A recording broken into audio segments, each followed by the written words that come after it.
Good morning and welcome again to another Making Mondays Matter. As usual, I trust that we had a good weekend and we are ready to face yet another week. Today, I want to speak to us on the subject of leadership. Leadership, especially in this uh, COVID time, in this remote work time, in this remote school time. Leadership is becoming even a bigger challenge.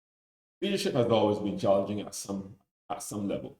We're often being told though that leadership is a matter of influence. I also dare say that leadership is also a matter of example. And if you are called to lead, then what example are you setting in your leadership? Part of the challenges that we are seeing with persons encountering the ability to motivate those who they are called to lead, especially remotely, whether it's the bosses in the office or the teachers in the classroom, is oftentimes those who are called to that position don't always demonstrate good leadership. And what do I mean by that? I'm not meaning that they're bad people in any case, uh, but merely to say that leadership is about influence. And I had the occasion to speak to a colleague recently as it relates to leading her team online or remotely, I should say. And one of the things that I pointed out at the time was part of the challenges that we are seeing today is that those who are called to lead in this particular environment have not always set the best examples prior to what is happening now with COVID. And here's an example.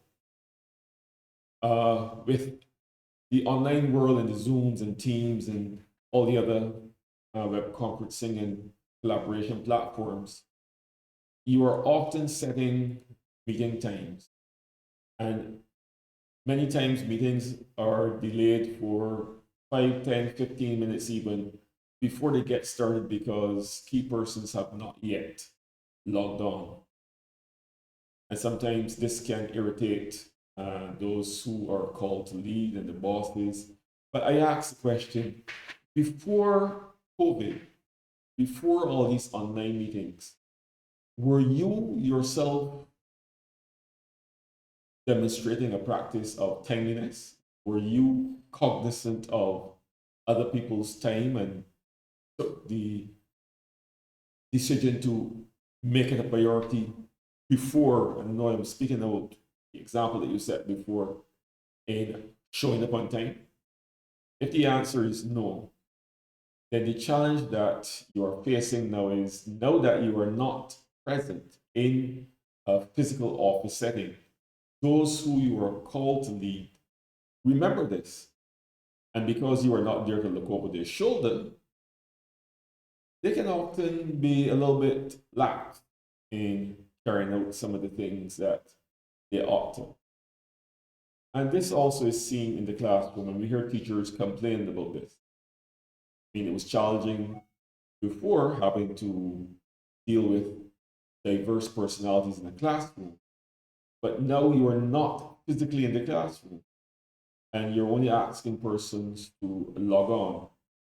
And the challenge there too is that many people, and again, another conference that online conference that I was a participant in, a presenter in a few weeks ago, I made the comment that so often when we come online, we see blank screens or just placeholders or still pictures or just names, and you really don't know if someone is there.